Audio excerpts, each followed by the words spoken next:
শুকান ৰ'দলে তুমি আহিলে কলা হবা হৌ পকা গৰমত নেমু চৰবত লৈ খাবা কত বৰষুণত তিতি তিতি কাছদি হোৱাৰ পথত কত গধূলি দোকানৰ কাষত আড্ডা মৰাৰ বাটত তুমি গছে গছে পাতি দিলে ফুলৰে সৰাই টিকা খৰত নৰে নয়ে নয়ে ঐ নিতমেতি শুনিছো তোমাৰ মাতত দেৰে না না না না না না না না না না না। এই চাট কিন্তু বৰ বেলেগ ধৰণৰ দিলি দেই ল'ৰা। ওর গান কোট লগাই দিছে মাক চকলাই এ নকবা চাই দে হ'ব তেনে আমি ক্লাছটোৰ মাজলৈ আগবাঢ়ি এতিয়া গৈ আছোং দেই। স্যাৰ এটা বহুত সাংঘাতিক ধৰণৰ প্ৰশ্ন আছে। কোৱাচোন কেনেকুৱা ধৰণৰ প্ৰশ্ন? প্ৰশ্নটো হৈছে আমাৰ ভাৰতৰ মানুহে আমাৰ অসমৰ মানুহে কিয় ৰাস্তাত প্ৰস্ৰাৱ কৰে? এ তেৰিকা এইটো ডিম্পুৱে ভিডিঅ' বনাইছিলে তাৰ পৰা তই উঠাই লৈ আহিলি যে। এই বোলো চাই ৰিয়েল সত্যটো কব কোন কেনেকুৱা সেইটো কব আউনো ছাৰ আৰু বোলে খবৰ মতে তথ্য মতে আমাৰ ভাৰতৰ চাব ৰাস্তা ঘাটবিলাক কিমান লেতেৰা বজাৰবিলাক চাব কিমান আৱৰ্জনা পৰি থাকে কিন্তু বেলেগ দেশত তেনেকুৱা লেতেৰা নহয় আৰু বোলো শুনিছো বেলেগ দেশত মানুহবিলাকে ৰাস্তা ঘাটে কতো প্ৰস্ৰাৱ নকৰে কিন্তু আমাৰ অসমৰ ভাৰতৰ মানুহবিলাকে ৰাস্তাটো প্ৰস্ৰাৱ কৰি দিয়ে। এইটোৱে ডাঙৰ কথা গম পালি ল'ৰা এইটোৱে ডাঙৰ কথা। হয় ছাৰ এইটোৱে ডাঙৰ কথা তেনেহলে ব্ৰ তই কৈ এতিয়া আমাৰ ভাৰতৰ মানুহে কিয় ৰাস্তা ঘাটে প্ৰস্ৰাৱ কৰে? আৰে ভাই সাহাব তই দেখোন গম পাৱেই আমাৰ ইয়াত এটা বৰ ট্ৰেণ্ড বস্তু আছে দেই ৰজা ডাঙৰ না হগা ডাঙৰ হে এইটো হলে পিছে নুই কৰিব নোৱাৰি ৰজাতকৈ হগা ডাঙৰ সদায়ে হৈ আহিছে গতিকে কথা সেইটোৱে এই বিষয়টোৱে আমাৰ লগত খাটিছে ৰজাতকৈ যে হগা মোটা সৰু হ'ব নোৱাৰে সেইটো আমিও জানো চবেই জানে বোলো এতিয়া আহিলো মেইন ফিল্ডলে দেই মই গৈ আছো ৰাস্তাত ওলাই গ'ল ধুনীয়াকে প্ৰস্ৰাৱ মইতো এতিয়া ৰখাই থব নোৱাৰো মাৰি দিলো সেইকাৰণে। আচ্ছা তোৰ কথাটো যুক্তি নথকা নহয় কিন্তু বেলেগ দেশৰ মানুহবিলাকৰ কথা যদি তই এতিয়া লক্ষ্য কৰ সিহঁতে বোলো ৰাস্তাই গৈ আছে দেই সিহঁতৰ ৰাস্তাত যাওঁতে কি প্ৰস্ৰাৱ নোলায় নি? তো চাই সেইটো জেগাত দিলে আপুনি আমিও মানুহ সিহঁতো মানুহ আমি ৰাস্তাত গ'লে যদি ওলাই তেনেহলে প্ৰস্ৰাৱ কৰি দিওঁ সিহঁতৰ বা এতিয়া প্ৰস্ৰাৱ ওলাই নে নোলায়? আৰে ব্ৰ সিহঁত হৈছে ফৰেনাৰ বিদেশী মানুহ সিহঁতে মেইনটেইন কেনেকে কৰে সিহঁতে জানে আমি কেনেকে জানিম? ঠিক আছে গাইজ দে হ'ব দে বহুতখিনি বকবকালি দেই এতিয়া বাৰু কি কৰিম নিজকে চাফ চিকুণ কৰি ৰাখিব লাগে ৰাস্তা ঘাট ৰাস্তা পদূলিতো হয় দিয়ক ছাৰ তো এতিয়া গোটেই অসমতে বৰ এটা বেলেগ ধৰণৰ চিটুৱেশ্যন হৈছে নহয় ছাৰ গম পায় আপুনি? কি চিটুৱেশ্যন বা গম নাপাওঁ নহয়। এই যে APDCL কাৰেণ্টৰ ব্যৱস্থাটো আগতে বোলো কাৰেণ্টটো লোৱাৰ পাছত মিটাৰৰ কাৰেণ্টৰ বিল দিব লগা হৈছিলে এতিয়া স্মাৰ্ট মিটাৰ লগাইছে তাৰ পিছতে প্ৰায় হৈছে আৰু ৰিচাৰ্জৰ চিষ্টেম ৰিচাৰ্জ কৰ তাৰ পিছত কাৰেণ্টটো ল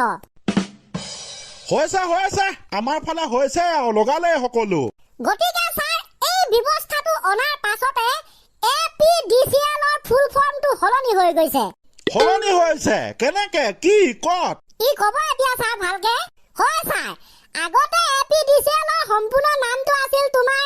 আসাম পাৱাৰ ডিস্ট্ৰিবিউশন কোম্পানী লিমিটেড কিন্তু গোটেই সিস্টেমটো চেঞ্জ কৰি দিয়াৰ পাছত আমাৰ মিমাৰ বিলাকে APDCL ৰ নামটো সলনি কৰি পেলালে। ধন্যবাদ মিমাৰ ক কি সলনি কৰিলে? তাকে ছাৰ এতিয়া APDCL ৰ সম্পূৰ্ণ নামটো হৈছে আগতে পইচা দি কাৰেণ্ট ল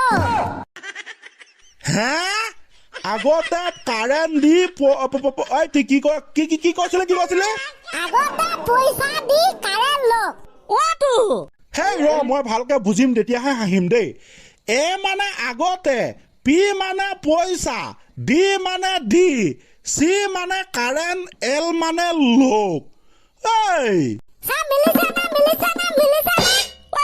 লাইট মিলাই দিলি বে হে এ মানে আগতে পি মানে পইচা ডি মানে ডি সি মানে কাৰেণ্ট এল মানে লোক A B D C L আৰে ঐ কামাই ঐ এইডালে মাথা বেয়া কৰি পেলাব এতিয়া ঐ কেনেকা মিলি গৈছে হয় নাই চা অসমৰ মানুহৰ তেলে নাই বুলি চা এতিয়া আপুনি কেনেকে ক'ব কওকচোন কওক অ' মাই ডগ মিলা বস্তু মিলিয়াই থাকিব যেনেকুৱা চিটুৱেশ্যন হয় তেনেকুৱা চিটুৱেশ্যনত নেমেই চেঞ্জ হৈ থাকিব সেই নামবিলাক চেঞ্জ কৰাটো আমাৰ অসমৰ মানুহৰ এটা বুদ্ধি এটা পাৱাৰ এটা টেলেণ্ট এটা প্ৰতিভা একদম ঠিক কথা কলি তই একদম ঠিক কথা কলি একদম ঠিক কথা কলি হয় ছাৰ এইবিলাক চব বাবু মাইনা খেল মই ক'লো নহয় লভ আৰু ট্ৰু লভৰ খেল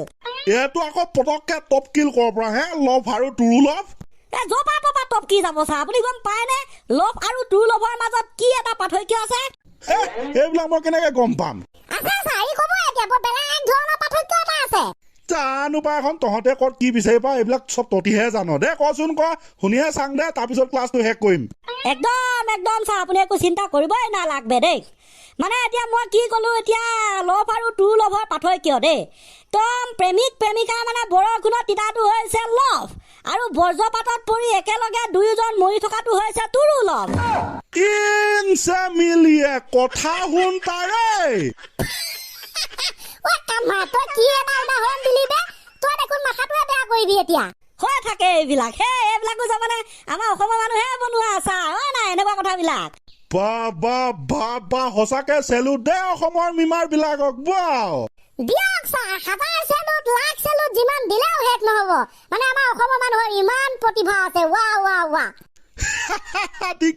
কৈছ দে ভাল লাগিল শুনি একদম ক'লো নহয় আজি ক্লাছটো কৰিও ভাল লাগিলে দে বাৰু গাইজ দে আৰম্ভণি গীতটো আগৰ দৰে একদম ক্লজিং মাৰি খতম কৰি দে হ'ব ছাৰ ন' প্ৰব্লেম বোলো এইটো গান নহৈছিলে এইটো আগতে গোৱা তই আজি বেলেগ আছিলে বোলো এই পকা ৰ'দত তেনেকুৱা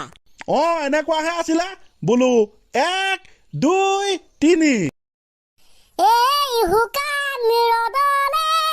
তুমি আহিলে ক'লা হ'বা হৌ পকা গৰমত নেমু চৰ্বত লৈ খাবা কত বৰষুণত তিতি কাহ চৰ্দি হোৱাৰ পথত কত গধূলি দোকানৰ কাষত আড্ডা মৰাৰ বাটত তুমি গছে পাতি দি